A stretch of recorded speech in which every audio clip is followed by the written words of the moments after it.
Hey guys, we're back for another lesson. Today's, I think, a pretty exciting lesson because we get to learn about why we factor. We've spent a lot of time working on the skills of factoring over the last quite a few weeks, and now we get to figure out, well, what was that purpose? Well, the real main purpose is that we get to solve quadratic equations by factoring. So I've got a list of notes here for you, and then we're going to go through quite a few sample problems to talk about how do we solve quadratic equations by factoring. So let's get to these notes. So first off, I keep using this term quadratic. That might be new to you. We haven't talked a lot about what a quadratic is. We've talked about polynomials, however. That was our very first lesson of chapter 7, was introducing what a polynomial is. Well, a quadratic, as you see here in your notes, okay, is just a polynomial of degree 2. All right, another way of saying what is a quadratic, it's a polynomial that can be put in this following form: ax squared plus bx plus c. Now, there's a special requirement. In order for it to be a polynomial of degree 2, a cannot be 0, because if a was 0, this term would go away, and I just have bx plus c. That would be called a linear polynomial, or a polynomial that would only have degree 1. So we would not get to call that a quadratic. So it's not so much that it's illegal or anything for a to equal 0, it's just it doesn't make what is called a quadratic when a is 0. So a can't be 0. In order for us to have a quadratic. B could be 0 and C could be 0, and those would be still quadratics, because the whole idea is it has to have a degree 2 term with it. Okay, so anytime we talk about a quadratic, this is what needs to be coming to your mind about what a quadratic is, something that can be put in that form. Okay. So there's something called standard form of a quadratic equation, and your first homework problems that are going to be posted on your Delta Math assignment coming up will be asking you to put quadratics in standard form. So standard form is pretty much what we just talked about, but this is standard form of a quadratic equation. So now we have an equation, meaning we have an equal sign presence, and so standard form is still that ax squared plus bx plus c equals 0. But this time we want to make sure that a is always greater than 0. So you're going to see some examples that I go over in a little bit where we don't have a being greater than 0. In other words, positive. And so if a happens to be negative right here, we've got to move everything over to this side of the equation so that a is indeed positive. Again, you're going to see an example of that coming up in a little bit.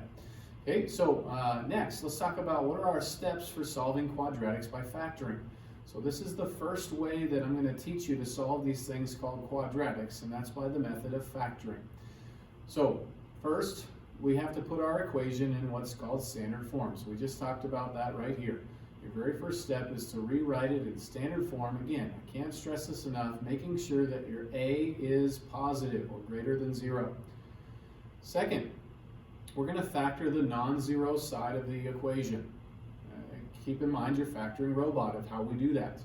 Okay, so if this is what your equation looks like, we're going to work on factoring this side right here, because this is the non-zero side. Over here is where 0 is. Okay. 3, we're going to set each factor equal to 0 and solve. We'll talk about why that is via a couple examples that we look at. And then fourth, as in almost every math question, we have the beauty of being able to check. So we want to check, and when we're checking, we're saying, do these value or values of x satisfy the original equation? Okay, that's our process of checking right there, is we're going to plug or substitute the values of x that we solve for. If x is our variable, it could be a different letter choice, but we're going to check, do these values satisfy the original equation? Okay? So those are your notes. If you weren't able to jot those down in your own notebook or something fast enough, well, that's the beauty of digital learning. You could have paused this video and you could have copied all the notes down. So we are going to move on to our first example. Here it is. Directions say solve by factoring. Okay, so I'm going to go through the same 4 steps that I just outlined for you. I want to start by, I want to start by getting this thing in standard form. I have to run back and get a whiteboard marker. Hang tight.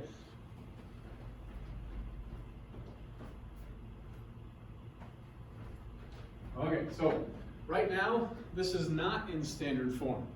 Okay, this is not in ax squared plus bx plus c equals 0. Right now, it's in maybe bx equals ax squared plus or minus, depending on what you want to say there, c. So we need to put this in ax squared plus bx plus c equals 0. And remember, our special note was we had to have this where a, meaning the coefficient on the x squared term, that's where a lives, has to be positive. Well, look what's in front of my x squared term right now. It's a negative, so I've got to make that a positive. Well, the way to make that a positive is if I move this whole term over to that side. Well, since it's currently a minus or a negative x squared, we're going to go ahead and add x squared to both sides. In doing that, I've got x squared minus 12x equals negative 35. Now, I'm still not in standard form. Remember, standard form, ax squared plus bx plus c equals 0. Okay, so I don't have it this equal to 0 yet. I need to move this 35 or negative 35 over to the other side. Well, again, since it's negative, I'm going to add 35 to both sides, and you get x squared minus 12x plus 35 equal to 0. That is us doing step 1 of trying to get this equation into standard form. Okay? Step 2. Step 2, read in your notes, factor the non-zero side of the equation. Thinking about your factoring robot. Well, this right here is our non-zero side of the equation, and so we're going to go ahead and work on factoring that. So, at the start of the factoring robot, as per reference in our previous video that I did, we're looking for, is there a GCF? No, no GCF. So then we count our terms. 1, 2, 3 terms. After 3 terms, we say, is this a perfect square trinomial? Well, the questions for a perfect square trinomial is this first term something squared? Yes. There are, x is being squared.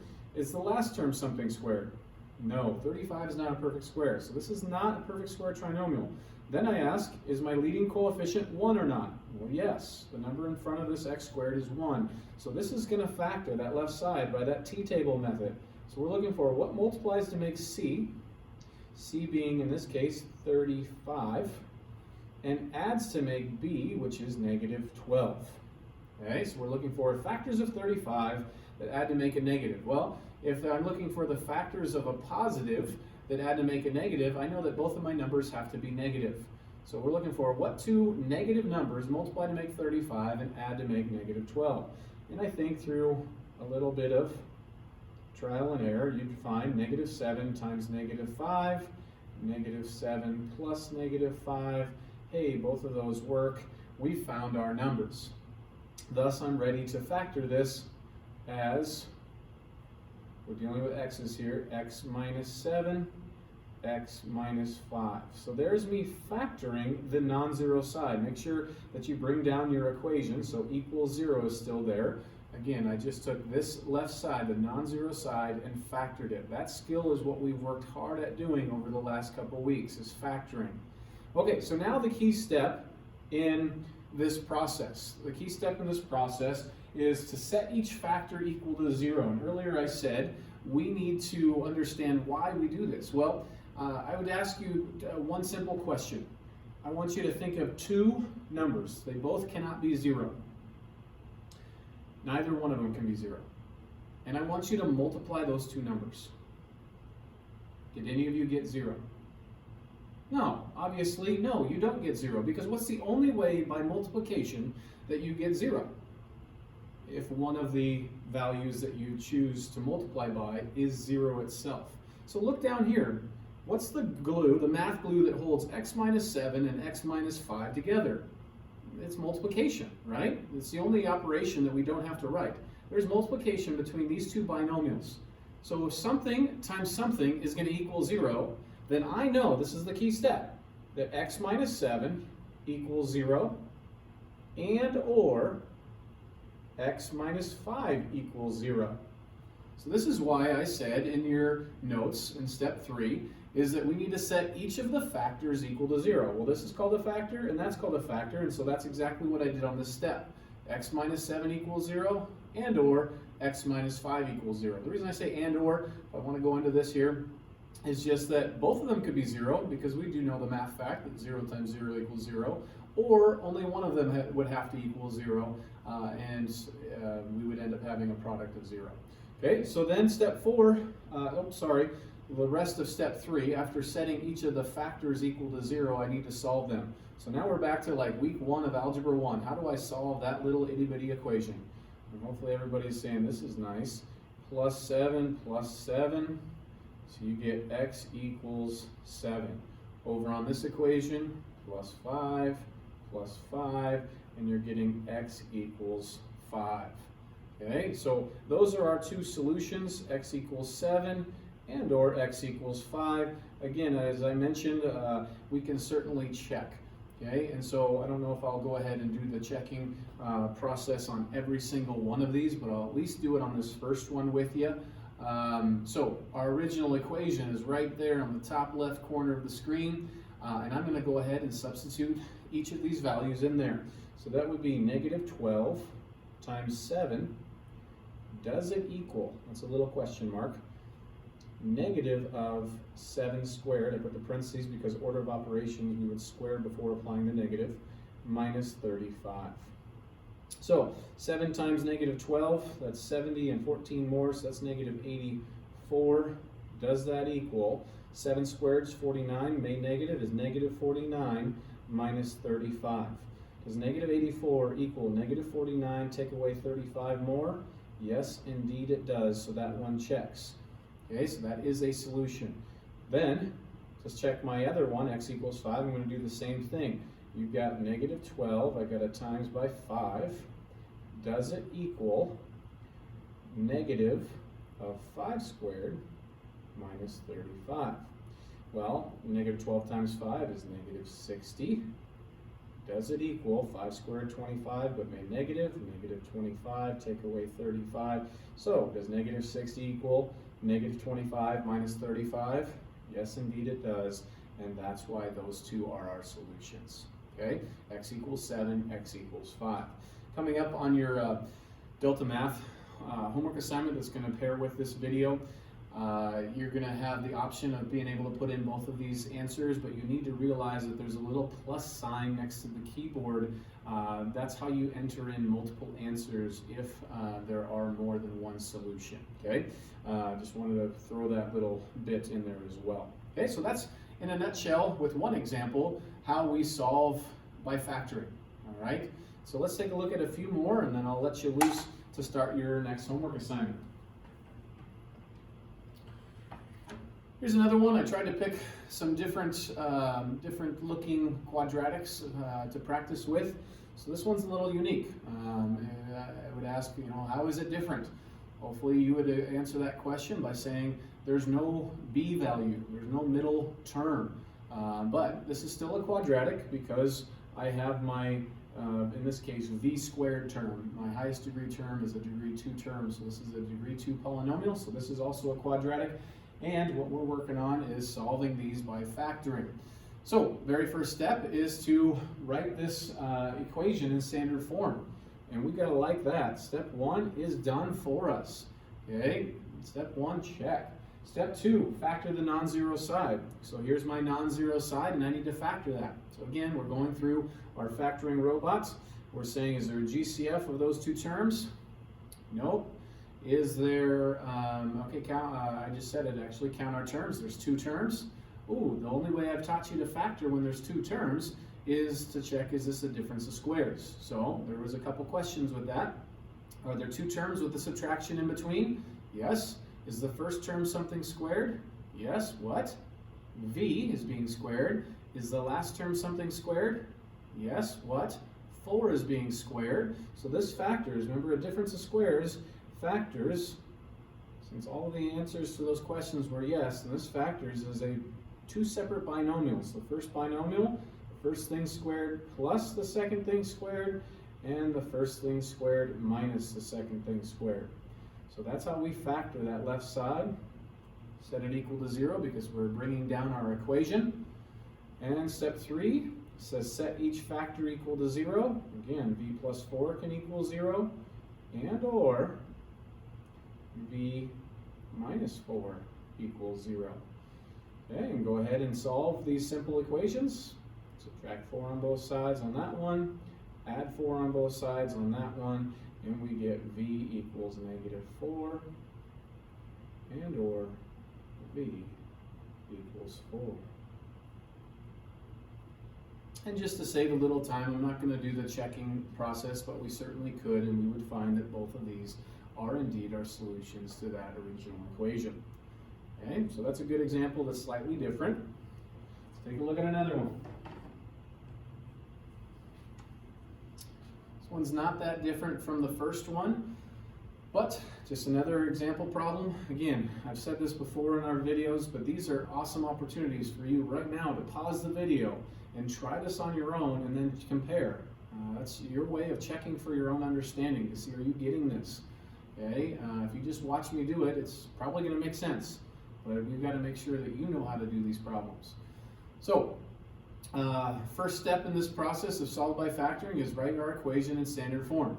So we really like seeing that I have a positive leading coefficient right here. That tells me that I don't want to move my n squared. I want to leave it where it is. Okay, and that means then I'm going to move this term over here so I can get this equal to 0. So in order to do that, we add 36 to both sides. So you get n squared minus 12n plus 36 equals 0. There's our step 1, okay, of solving this by factoring. Second step is I need to factor the non-zero side. Well, right here is our non-zero side. And so we're going to go through our factoring robots. Okay, is there a GCF other than 1? No. Okay, so we count our terms. 1, 2, 3. All right, with 3 terms, we want to check, is this a perfect square trinomial? Okay, so a perfect square trinomial, the questions we need to ask are there 3 terms? Yes. Is the first term something squared? Yes. What? N. Is the last term something squared? Yes. What? 6. Now take those two things, n and 6, and multiply them. 6n. Now double it. 12n. Is that our middle term? Yes. Since that's our middle term, ignoring the sign, we know that this is a perfect square trinomial. Remember, perfect square trinomials factor as a binomial squared. So we have n was the first thing being squared, 6 was the last thing being squared, and that sign just drops right on down in there, and we get n minus 6 quantity squared equals 0. Now, ladies and gentlemen, remember, what does it mean to square something? It means times itself. So this is n minus 6 times n minus 6 equals 0. Okay, there I have factored the non-zero side. So step 3, set each of your factors equal to 0. Well, wouldn't it be silly for me to write n minus 6 equals 0 and or n minus 6 equals 0? It's redundant. N minus 6 has to equal 0 in order for this to be true. If n minus 6 is 2, 2 times 2 does not make 0. The only way that this equals 0 is if n minus 6 equals 0. So finishing up step 3 is to solve this equation, add 6, and we get n equals 6 as our only solution. So the reason I brought this sample problem in here to try today is because I wanted you to see that we don't always get 2 solutions. Specifically, when solving quadratic equations, we will get 1 solution every single time when, in standard form, when we factor, we get a perfect square trinomial. That's the only instance where we're going to run into 1 solution to a quadratic equation. Okay? So, and that is our solution. Once again, we could certainly check by substituting n back into our original equation, and we would find that that works. Okay? So that's another great example problem. Another one, solved by factoring. This one's unique, okay, because I don't have a constant term. I've got a degree 2 term, and I've got a degree 1 term, but I don't have a constant term, so that's why I wanted to include this in this video. So once again, we still go through the same steps and how to solve this. Step one is we need to put this into standard form. If we put this into standard form, I like that this has a leading coefficient that's positive already. So that tells me I'm bringing this n over to this side. And since that's a positive n, to bring it over, I have to subtract n on both sides. So n squared minus n is what I have on the left. These are not like terms. They don't have the same exact variable part to them. And so n squared minus n. And what's left over here? 0. Okay? So then, step 2 is to factor the non-zero side. Okay, so we go through our factoring robot. We start with, is there a GCF? N squared n. Oh, this one has a GCF. So I factor out n. N is the GCF. What's left behind? N minus 1. Now, there is no more factoring. Both of these are degree 1 terms or factors, and so that's why I know that I'm done factoring and I'm ready to do step 3. I still have, even though this looks different by just having n out here, you could think of it, if you wanted to think of it as a binomial, n minus 0, but you don't need to. I've got something times something else that equals 0. Again, step 3, set each of your factors. N is one of my factors, equal to 0, and or n minus 1 equals 0. Okay?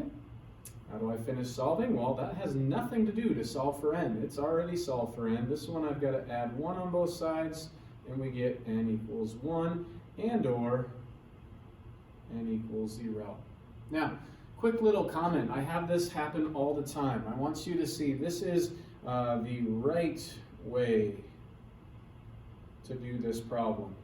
The wrong way to do this problem is like this. I get this all the time, even, I'm not trying to pick on them, but even for my pre-calculus students, they will want to do the following to this problem.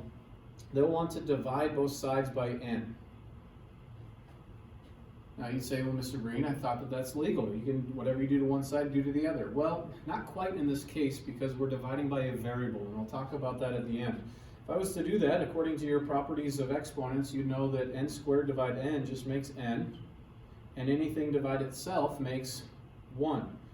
Well, that would be your single solution. So as you compare these two answers, what's missing? We lost n equals 0 as a solution. By doing it that way, we lost n equals 0 as a solution. And that's exactly why we cannot divide both sides by n. N being a variable, if n happens to be 0, it's illegal to divide by 0, right? Dividing by 0 cannot happen unless you're Chuck Norris. There's a funny Chuck Norris joke for you, if you guys even still know who Chuck Norris is. Anyways, n equals 1 is not our only solution. That's why this is the wrong way, because we cannot divide by 0. So make sure that as you follow along in this video, you understand that we have to truly do it by factoring. Get that thing equal to 0, okay, and factor the non-zero side and set each of our factors equal to 0 and solve, okay? So that's why I included that example to explain both ways that students sometimes try to do it, and only one of those ways is correct, okay? Let's look at one more, okay? Here's another one, solved by factoring, and once again, a great opportunity to pause the video, try it on your own, and so here we go.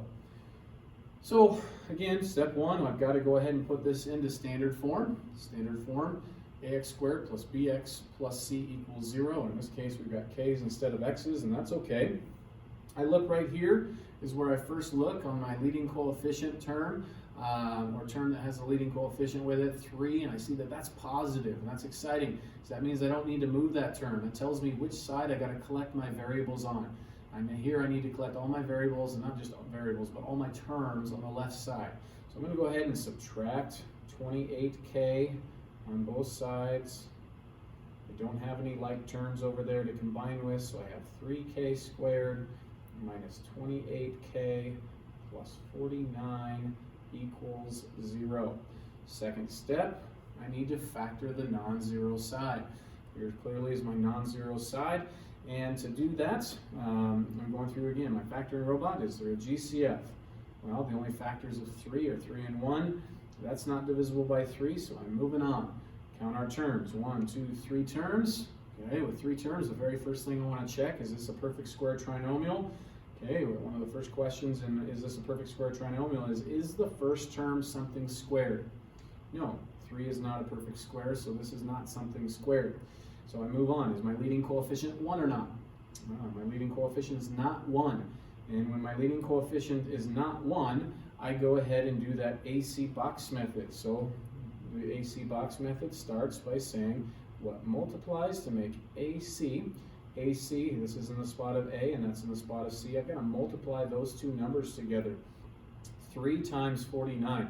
Well, the little trick that I would do here to do this mentally is 3 times 50, I can do in my head, is 150. But that's 1 too many 3's. So this ends up being 147.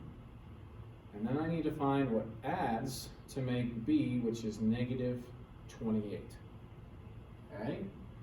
I should put B in there for you guys to follow.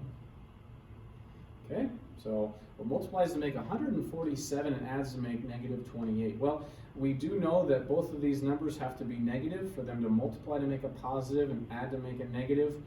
And, oh, we've got our work cut out for us. I'm not very good with my factors of 147, other than I do know that 3 and 49 made it, but that's not going to work. Let's see what else. How about 7? 7 I think goes into both of these. 7 and how much? 7 is that 21. Aha, I think I found it. Okay, 7 times 21 makes this, but if I have both of these be positive, that does make the positive 147, but it's not going to add to make negative 28. So this is why I said we know that both of these numbers have to be negative. So make both of those negative, and that satisfies that. And over here, negative 7 plus negative 21. Yep, that works as well. And so we found our two numbers. Now, this is again AC box method, so I'm going to go to my box. Upper left-hand corner, move this up here so you can see. Upper left-hand corner goes your first term, which was 3k squared. I'm looking right there. Lower right-hand corner goes your last term, 49, right there. And in these on these two boxes on the diagonal here, we'll go these two numbers, negative 7 with our variable k, and negative 21 with our variable k. All right? So, now I'm going to go row by row and column by column and factor out our GCF. So in this first row, what does 3k squared and negative 7k, have in common? Just a k. What does negative 21k and 49 have in common? Again, if the first thing you see down any row or column is negative, you need to take the negative with the GCF. And I think we have negative 7 in common. Down the first column, what do each of these have in common? 3k squared, negative 21k. That would be 3k. And then in our last column, negative 7k and 49, they both have negative 7 as factors. Once again, the beauty of the AC box method, if we've done this correctly, this makes a nice little multiplication grid where this times this makes that, this times this makes that, this times this makes that, this times this makes that, and it sure does check. Now, all of that work was just to factor the left side. So, running out of room here a little bit, I'll come on over to this side here, 3. And so I'm going to write this all factored now. Remember, these are my factors using the AC box method. So it looked like I had 3k minus 7 was one of them, right there. And then k minus 7 is my other one right there. Okay, so I've now factored the left side. Don't forget, this is a quadratic equation we're solving now. So this is equal to 0. And now we're going to go ahead and finish step 3, which says set each of our factors equal to 0. So 3k minus 7 equals 0, and or k minus 7 equals 0. And now we need to solve each of these equations. This one's super easy. Add 7 to both sides, and you get k equals 7. This one requires a little bit more work. Still have to add 7 to both sides. 3k equals 7, and then I divide both sides by 3, and you get k equals 7/3. And those are our two solutions. 7/3 and 7 are the two solutions on that one. So I wanted to include this sample problem as well because this one required us to do the AC box method. This is also the first one where we ended up having a fraction answer. You're going to see those fraction answers show up on the problems where you have a leading coefficient that's not 1. And so I didn't want you to be alarmed by that if you saw that show up on the homework. Okay, so I think this is going to end this next video. Once again, I hope this was helpful for you.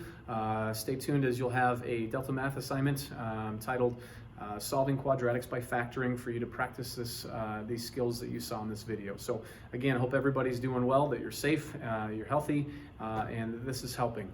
If you have questions, don't hesitate to reach out to me. Send me a remind message or an email, and I'll get back to you rather quickly. So have a great day. Stay safe.